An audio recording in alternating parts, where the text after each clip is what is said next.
Potatoes, warm, soft, and golden.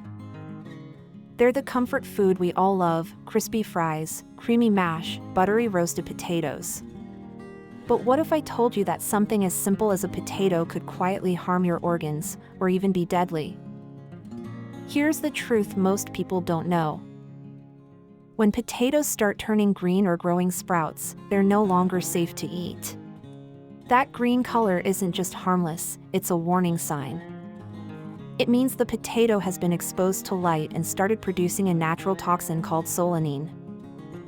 Solanine helps the potato defend itself from insects and disease, but for humans, it's dangerous. Even small amounts can cause nausea, vomiting, stomach cramps, and diarrhea. Higher doses can lead to dizziness, confusion, a slow heartbeat, and breathing problems. In severe cases, solanine poisoning can damage the nervous system, liver, and kidneys. And yes, it has been linked to death in extreme cases.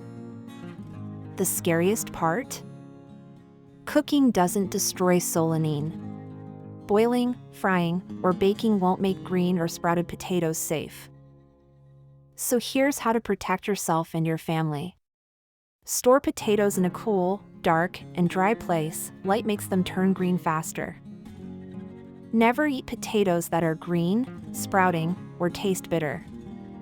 And if you see even a small green patch, throw the entire potato away. Don't take the risk. A single bad potato can do more harm than you think, and your health is worth far more than one wasted potato. So next time you're in the kitchen, take a closer look before you cook. That tiny patch of green could mean the difference between a safe meal and a dangerous one.